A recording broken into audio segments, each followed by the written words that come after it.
Hello everyone and welcome to a new video on the channel. Today we are finally back in a journal that I've really put off sharing on the channel, and that is my Books I've Loved journal. This is essentially like a books review journal, but instead of writing out reviews, I just write down my favorite quotes. And I only do spreads for books that I have either a 4.5 star or 5-star rating for. And admittedly, this video is going to be showing two books from last year, from basically this time last year, actually, from February, which is very, it's very weird to be thinking that I'm writing out the quotes of books that I read a year ago. But it was also nice to sort of return back to them.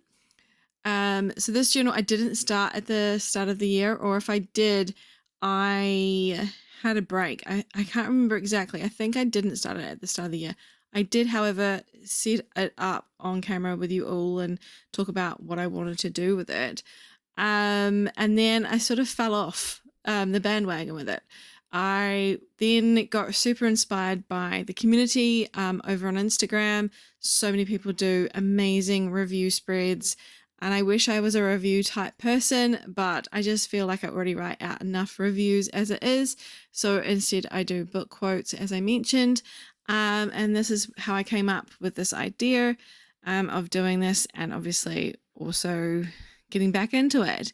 I did toil with the idea of not doing these spreads since we're now in 2026 and just going straight into 2026 content, but it felt really incomplete since I had already started and had done about 4 or 5 different spreads for different books in 2025. So I have decided that I'm going to complete out all of them. I've actually mapped it out in the book, and there's plenty of space after for 2026 content, or 2026 reads, I should say. So today we're going to spend time just filling in 2 books into this journal. And as you can see, I've already gone ahead and set up quite a bit on the page. We're looking at Two Twisted Crowns by Rachel Gillig. This is book 2 in the 𝓜𝓮𝓷𝓷𝓽𝓮 𝓛𝓲𝓷𝓽. I absolutely loved it. It's my favorite out of the 2 as well. I know some people prefer One Dark Window, but I absolutely loved this one. I'm a huge fan of Elm. I know that he's not a side character because he does have a main part in telling the story this time around.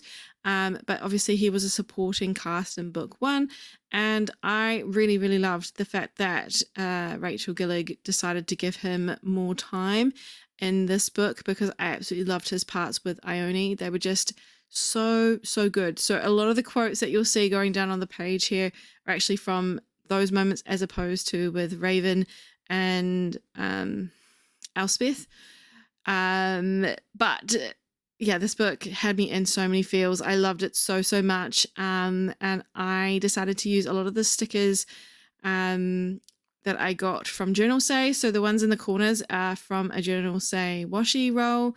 And then I have some other sticker books here that I either got from 𝓤𝓼𝓭 or already had in my stash. These flower stickers are from 𝓤𝓼𝓭. So I will definitely be linking everything that I use that I can below. And I really hope that you'll go check out 𝓤𝓼𝓭, because they have amazing stationery supplies, and I found them very good quality, and they're very affordable. So this is basically where I feel like I went a bit awry.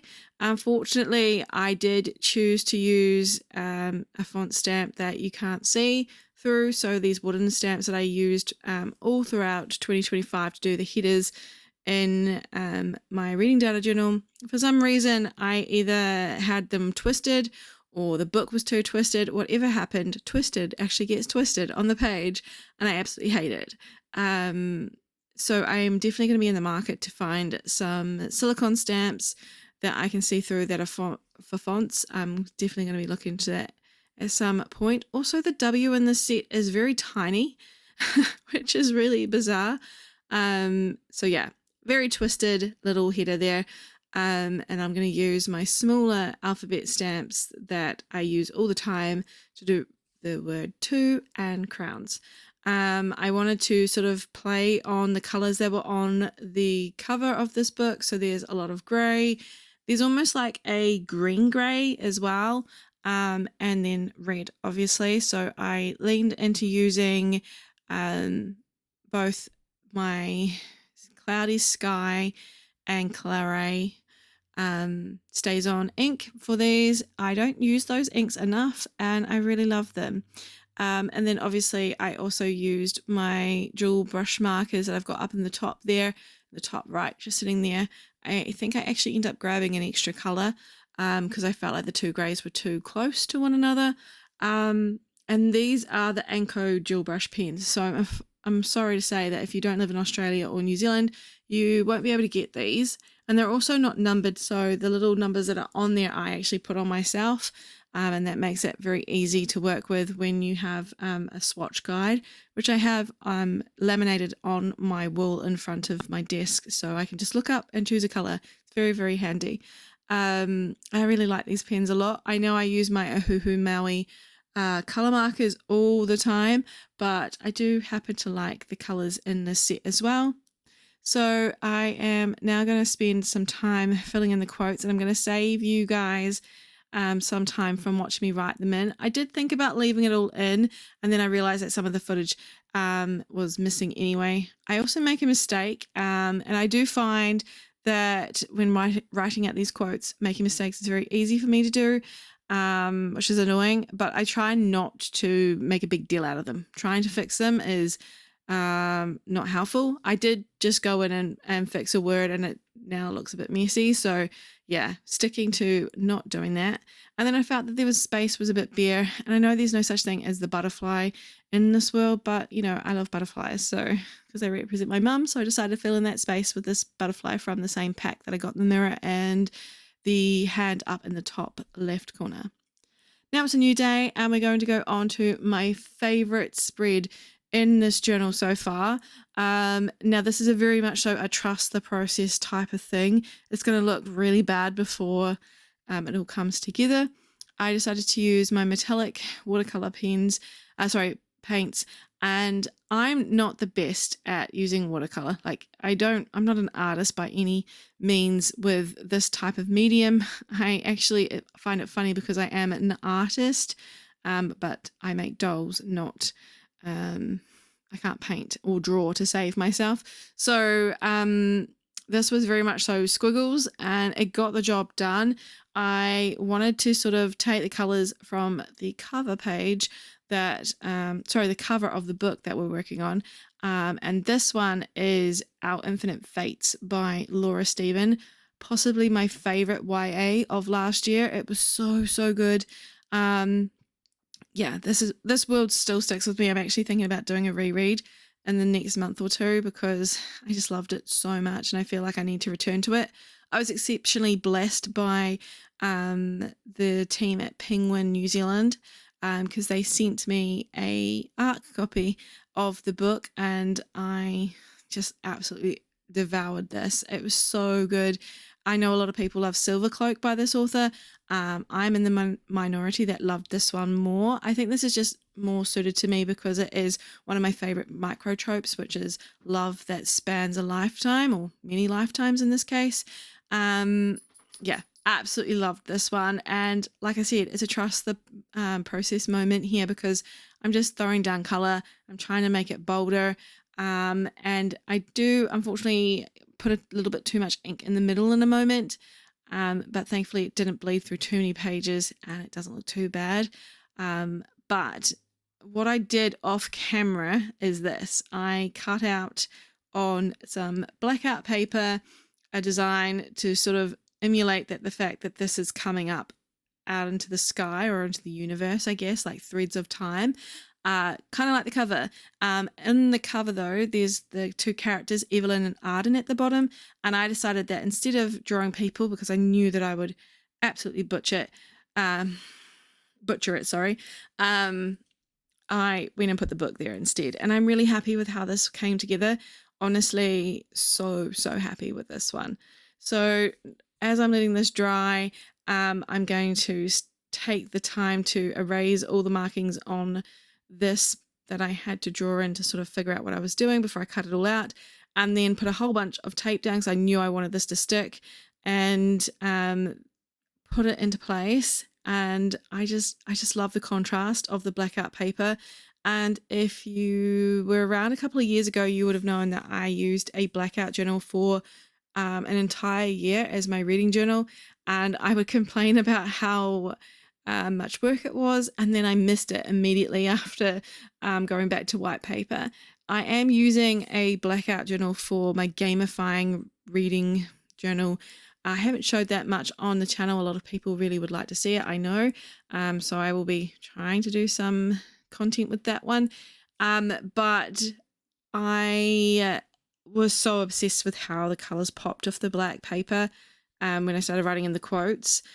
And this one just came together so well, and it's given me the confidence that I needed, because I am not the best at this type of stuff. That's why I've never really done review spreads. I'm still trying to learn how to do layering and all that stuff with decoration. And yeah, it's not something that comes to me very easily. And so I'm really glad that this one came together very nicely. I also knew that I needed to use this stamp set, so I did get out my Memento black ink. What is the full name for that? I cannot remember, but like I said, everything will be in the description linked for you all. And it just pops so nicely, and it makes me think of the cover. It all worked out very, very well.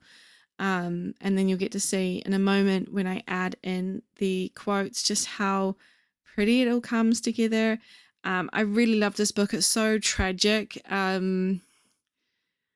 It's heartbreaking and beautiful, and there were so many quotes that I could have used.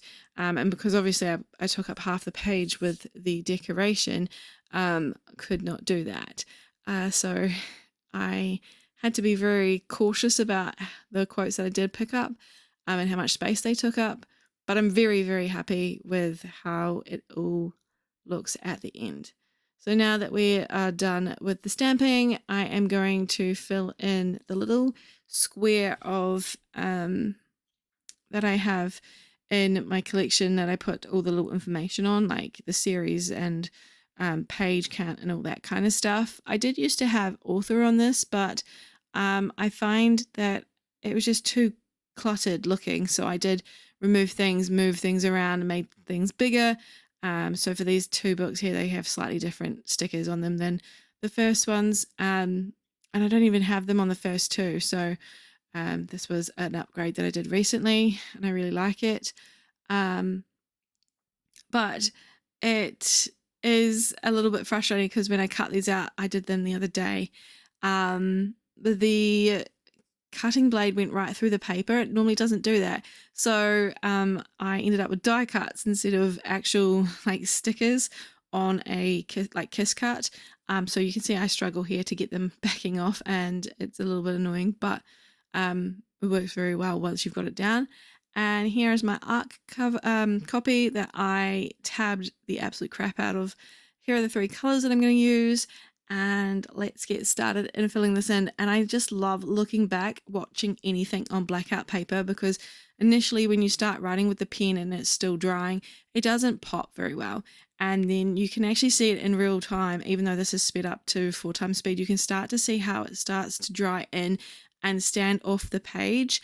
And it's just, I just love it. I just love how much this came together in the perfect way. And yeah, as you can see, the three colors went really well together as well. My hot pink color, or just the pink that I have, unfortunately had an ear pocket in it, and so I was too scared to use it on here because I did use it in my blackout journal recently, and then it stopped working, and I was like, oh no. So I did go with the peachy color instead, but it still worked really well with the color scheme. And yeah, this is almost how the page is done. We're just about to put the header of the author on, and then we'll go into the final flip throughs of both.